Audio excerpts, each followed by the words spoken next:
Hi, everybody. I'm with Payam, Ahangar, and I'm not doing it in the Farsi way because we'd be here all morning. Yeah, Okay. it's okay.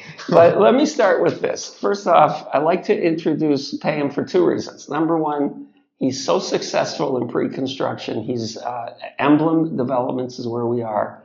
And to anybody in the real estate industry, or even, I guess, if you come through with an agent, the office at Young and Merton is spectacular. First time I've been here. So that on its own is a worthwhile thing. I know the projects that Emblem does are also equally well regarded. So the other thing about Payam is he gave me this term, which I'll use forever, because I love when people start it right at home and launch a career. I'm always supportive of that. Right. So he is an alumni of Right at Home Realty. So thanks for that term. Of course. Okay, so let's talk about what you did before, if there was something, before you got into real estate. Well, I got into real estate right off of university. Halfway through university, my father, who's also a real estate broker, really motivated me to get involved. And that's where I got my license back in 2006 during my engineering degree. Good for you. I mean, you really knew you were interested in real estate. Of course. Yeah.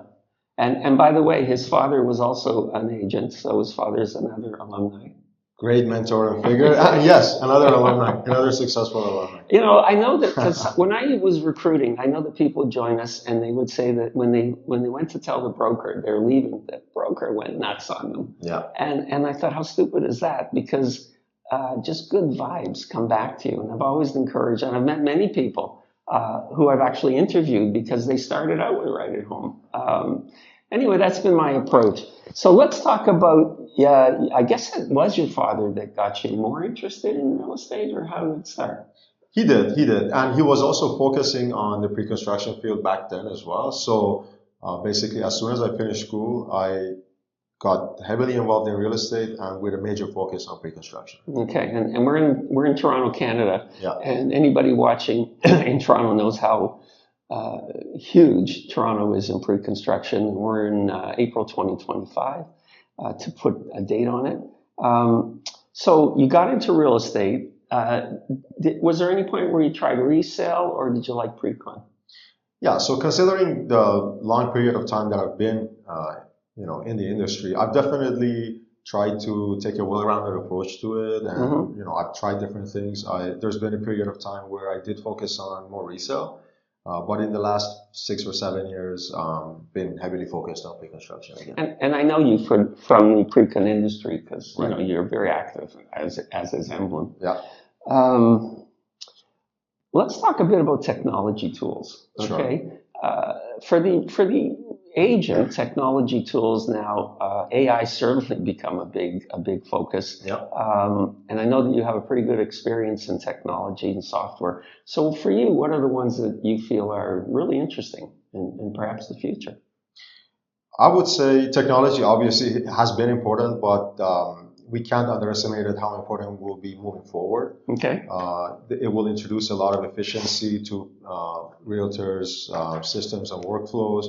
I would absolutely recommend everybody use some kind of a CRM system. And if you pair those CRM systems with, let's say, AI services out there that will make some of these tasks even more efficient, I think productivity will massively increase. It's interesting because that's what I've heard and read. It's not so much it's going to change the work of the individual, it'll just make them more efficient. That's it. Yeah. And who doesn't want to be more efficient, right? Well, it gives us more time to go do what we're supposed to, which is be around people, right? And I know some brokerages are actually focusing on providing that to their agents, providing training on how to understand AI. One of the ones I know is Valerie, the brokerage Valerie. Yeah. They call themselves an AI-centric. And I come from real old school real estate. Check out my haircut right now. It's real old school. I used to tell people I started real estate before there was indoor plumbing. I highly doubt that. But AI is, every part of our industry goes through change. Cell phones, pagers to cell phones. Cell phones that you could use to do deals from, right? AI to make agents more efficient. And I think the brokerages that feel that their investment on AI versus trying to reproduce a CRM or a back-end system, I don't think that's the future. Do you? It depends. I mean, creating something from scratch, software, is very difficult and expensive. Very resource intensive, labor intensive. So I totally agree with you. If somebody has like a real major strength in that and they want to do their own thing, I think it could work. But there are so many tools out there these days at reasonable prices. So, and there's so many people who have the reputation for that. Like we started with Lone Wolf. And Lone Wolf seemed like who would compete with Lone Wolf? These days there are a few, but until very recently, nobody. Right, and they're the market leader, and we used them, and they helped us grow our company. We started with no agents, and we grew it to 6,000. Right, I laugh at it too. I thought, how naive was I? And before I left the future company to others, it was 6,000 agents. We grew it to that size. That's very impressive. Yeah. I'm proud to have been one of those. Earlier. No one's happier than me that you were there. But anyway, enough about right at home, about me. So this is more a personal question. Sure. What do you think is your biggest success? It can be business, it can be outside business. My biggest success is, I pride myself in the relationships that I've formed in the industry, whether it is with clients or with colleagues. They're both equally important to me, and I know a lot of people in the industry, so I couldn't be happier with what I've accomplished when it comes to that. Okay, I think that's, for me it was the same thing. When I started in sales, because I was in sales before we started Right at Home Realty, I realized that there's lots and lots of competition as a real estate agent. Right. And I remember reading this, people will deal with or work with people that they like and trust. Absolutely. And I always felt that was such an easy way to describe relationship building, right? And I over my career in business, the other thing is they like, trust, and that person has integrity. Yeah. That's its own discussion. Very important, though. We can't use names. No. Okay, what about this? What's been your largest project, or what project are you focused on and saying, this one I'm really excited about? All projects to me are important. So anything in my life or in my career any challenge that I take on, I give it everything. Okay. So there are no small or big projects to me. Right now in my life, I would say, Howard, that the most important project to me is my family that, it's great. I'm starting. So, yeah. Well, I think there's no way to really evaluate what it will do in your life. Right. But I think it's an exciting part of life that, you're going to get so much out of. Not a lot of sleep. Yeah. But you'll get other I'm things. okay with that. I'm mentally prepared. Good for you. Okay. No one grows without stepping out of their comfort zone, right? Okay. I went from being a real estate agent to becoming a co-founder of a brokerage that had no agents. Staring down the abyss, right? I still, taking the leap of faith. Right. I had two fantastic partners. That was the other thing that worked for me. Arthur Bartram, my late partner, Arthur Bartram, and I worked together before we started the company. Ron Petticord, extremely bright business guy who we met and became a third founder with us. So we had this great team. Yep.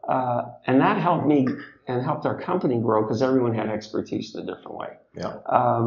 So in your case, what if you were to answer the question, where and how did you step out of your comfort zone?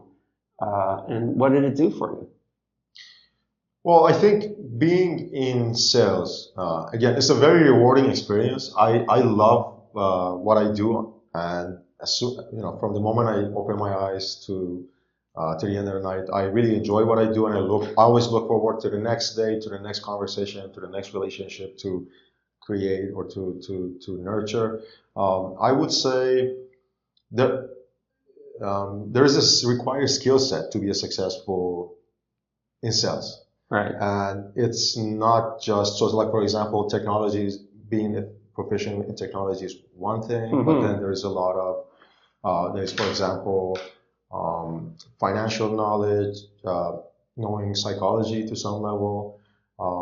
These are all things that I think make a salesperson well-rounded and successful. So what I've done to step out of my comfort zone is I kind of try to assess myself, and if I see in any of these different skill sets or areas, there's room for improvement, which always there is room for improvement. But if some needs more attention, I address it. So, for example, if I need to get out there and see more people, I make sure I do that. If I need to read more books on a certain topic, I do that. Or, for example, I wanted to, at some point after getting my engineering degree, I saw that I don't know much about money or finance. So what I did is this was right after university, so I still had some free time on my hands. I took like 4 or 5 months to study for my CFA level 1. Wow. And I passed it, even though I had no intention to get into finance. That's one hard course. Very hard course, but the education that it provided me is so useful. I would recommend it for everybody. Okay, so I'm gonna stop on that point, because if you're a new agent and you're wondering how do you become successful, you don't become successful because you have a nice smile. That's important too, though. But it won't get you business. No. And I think, and for me, it's kind of similar. For me, one of the things I liked about sales is that I liked the competition part of it. Some people, and sales, more rejection than success. Right. And I never took it personally. And so, particularly starting right at home, we had no agents. You know how many times I got a no? Who are you? Who are you? Don't call me back. But we just kept going and we grew it. So all the things that you're saying about how your career has grown is what I like. I like to share with people, because there is no easy route. No. There is no easy route. And when I interview people like you, I hope I have people watching going, yeah, I should be doing more of that. So thank you for that history on what you're doing. Being in sales, you're like an entrepreneur, right? Yes. So what would you say are the biggest challenge or biggest challenges? As an entrepreneur, I think just what we discussed, kind of being able to step out of your comfort zone, because things will always change. Right? Every day. Market conditions change. Right. There is like macro factors that may affect things that we have absolutely no control over. There may be fundamental trends in place that we can't, we have to just kind of swim with, right? And kind of short-term trends that may change on a month-to-month basis. You should be able to kind of navigate through all of these different turbulent kind of... There's no choice. No. Because if you don't, you fail. You drown. Yeah. Right, so you must. On our podcast, we have a lot of people, primarily I think agents. We have some consumers, developers. Those are the things, type of people I've interviewed in the past. And I'd like to ask this question, because someone may be watching this, knowing you're at EMBLEM, and wanting to get into pre-construction, right? Yep. Maybe they're in pre-sale, maybe they just got licensed. So what would you say to someone who wants to get into pre-construction? I would absolutely recommend that, especially for, let's say, newer agents, or if somebody doesn't have any experience and they may have some anxiety about it. I would say talk to people who have more experience. You can come talk to me or talk to Howard, because it's a very efficient way to get started in the business, because you have, let's say, if you focus on selling one project, you know exactly what your goal is. That's a good point. There are a set of metrics that you need to watch. There are a set of smaller goals that you need to hit. You can budget for it, and you can allocate time very effectively to those goals. So it's a lot less of kind of shooting in the dark. You really don't know what's going on, right? With resale, I mean, if you're farming in the resale market, you also get that effect, I think.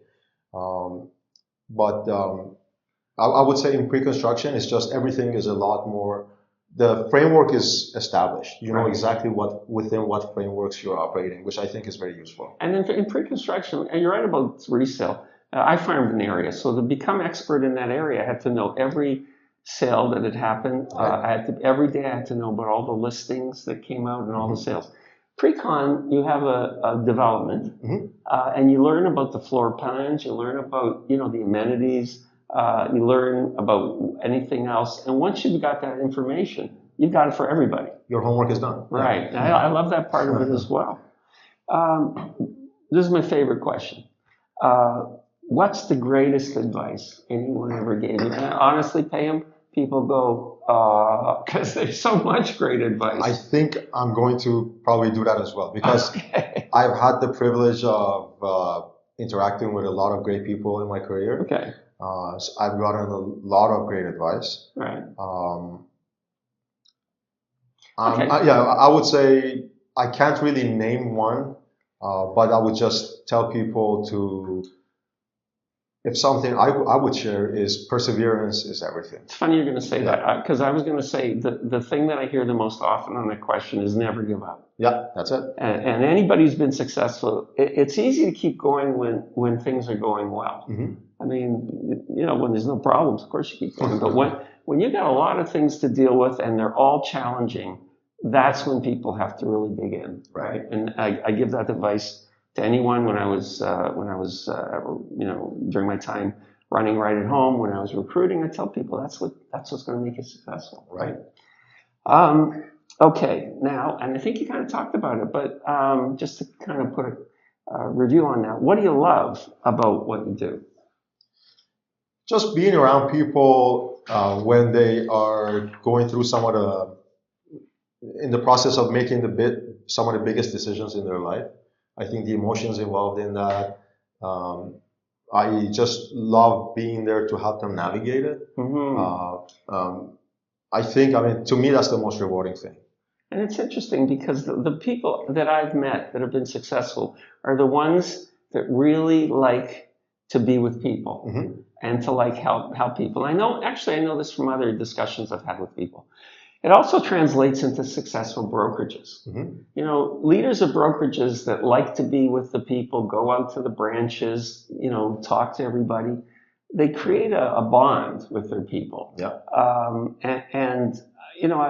I saw that with my partners, and that's how I involved myself with our company. Those that take it to be, I'm the leader, but don't bother me. Well, I can share something here with you. Almost 2 decades I've been in real estate from a young age. The only person who's ever called me after leaving the brokerage to get feedback was you. And that's why I've had a high amount of respect for you in the last 2 decades, because nobody's ever done that before or after. And it just tells me a lot about how you I really appreciate that. And it also goes to the point of how we try to improve our brokerage by finding out why would people leave. Yeah. And as I said, I never was unhappy or mad at people, because I was thrilled that we could help them launch a real estate career. Absolutely. And you've done really well, so I'm really happy. Okay, here's a really hard one. We don't know if this is going to be good until the end of the year. April 2025, I'm going to ask you, what do you expect the market to be like for the rest of the year? This is an easy answer for me, Howard, because I think we had great momentum coming into the new year because of the consecutive rate cuts, and the only factors that kind of almost stopped that momentum are external factors like let's say U.S.-Canada relationship or Canadian elections, which just at the end of the day it boils down to one word: uncertainty. Right? Absolutely. And I think, so in my opinion, over the next few months, we will have more certainty regardless of which direction the Canadian election goes, or after that is concluded, then I'm sure the U.S.-Canada relationships will also have more certainty in them as well. I think that's so important. And so in my opinion, the second half of the year is when we'll start to see definitely some good action in the market. Okay, so first off, I want to thank Payam for this amount of time because I know how busy it is. Not only that, between myself and you, we booked and canceled, booked and canceled, so it took a while to get here. But really a treat to see you again, and thanks for your time. It's been a pleasure. Thank you so much for your time as well.